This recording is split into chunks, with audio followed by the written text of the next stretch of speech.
Welcome to the Concrete Briefing. I am your host, Carter Concrete. We are the structural integrity of truth, the foundation of investigative reporting, and the voice that analyzes the very blueprints of our modern world.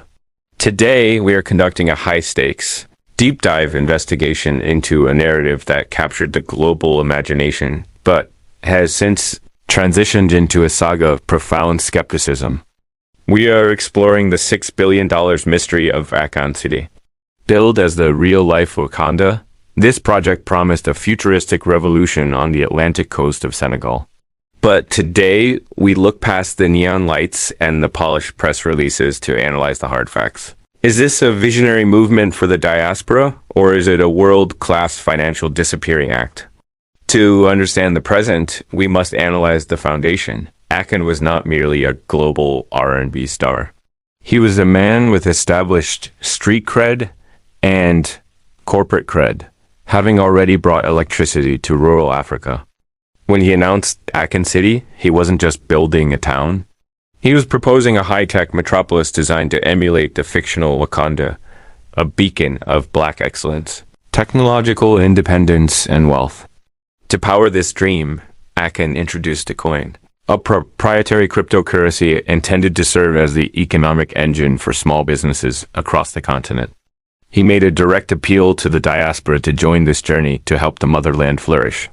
Let us pause to analyze why this argument resonated so deeply. The core of Akon's success in this pitch lies in his expert use of linguistic and cultural shorthand. By branding the project as Wakanda, he tapped into the return to Africa narrative that has been a cornerstone of Black history for decades. Culturally, Wakanda represents far more than a blockbuster movie. It signifies safety, belonging, and prosperity. This created an emotional buy-in that bypassed standard financial skepticism. He framed the project as a pan-African powerhouse, making potential investors feel they were contributing to a historic legacy rather than just a real estate venture. This is a brilliant yet dangerous rhetorical strategy that utilizes cultural identity as a form of investment collateral. However, in the realm of professional development, a vision is only as strong as its execution. Today, that $6 billion dream is officially under duress. Reports from Bloomberg indicate that the Senegalese government has reached a breaking point. The state agency SAPCO Senegal, led by Serigne Mamadou Mboup, has officially scrapped the multi-billion-dollar development plans. The reason? Non-performance?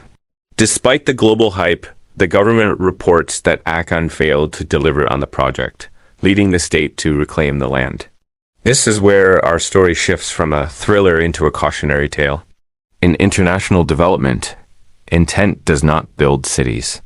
Execution does. When a government reclaims land for a lack of physical progress, it exposes a fundamental disconnect between a personality's global marketing and their local reality. The investigation deepens when we look at the capital. Significant concerns have been raised regarding the Akon cryptocurrency and the promises made to those who invested their faith and finances. Consider the case of the investor known as Go Black to Africa. This individual sought to empower the community by investing in the Akon platform. Investors were promised tokens of appreciation, TOAs, that would eventually convert into a coin. However, legal experts suggest these may have been illegitimate promises that potentially violate SEC guidelines. When the project stalled and Go Black to Africa requested a refund, the funds were not returned. This lack of transparency and the failure to honor refund requests has led many to characterize the venture as a finesse or a scam. When confronted with these facts, Akon's response has been one of professional deflection. In statements to media outlets like TMZ, he has claimed that the city is under attack by those who wish to disrupt his agenda in Africa. Let us examine the psychological and linguistic strategy at play here. Akon is utilizing a deflect and project strategy. By framing himself as a victim of a global agenda or misinformation, he attempts to shield himself from professional accountability. Furthermore, there is a glaring cultural contradiction in his rhetoric. while asking Black Americans for their finances and mentality to build this African future.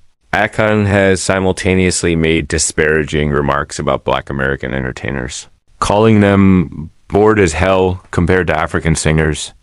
You cannot effectively call for Pan-African unity while marginalizing the very group you are asking to invest. The evidence suggests that the Wakanda promise may have been used to finesse the diaspora, taking resources from Nigerians, Senegalese Americans, and Black Americans who believed in the dream. At the concrete briefing, we deal in the hard facts of the pavement. The facts are these. The land has been reclaimed by the state. The $6 billion in development has not materialized. Investors are reporting missing funds and a lack of communication. Whether this was a vision that simply collapsed under its own weight or a calculated maneuver, the result remains a massive financial and emotional headache for our community. Accountability is the only material that can build a real city. Do not let a beautiful vision of the future blind you to the terms and conditions of the present. A house built on empty promises is nothing more than a pile of dust. What are your thoughts on the Akon City saga? Was it a dream deferred or a masterclass in finessing? Leave your analysis in the comments below. I am Carter Concrete. This is the Concrete Briefing. We keep the foundation solid so you don't trip.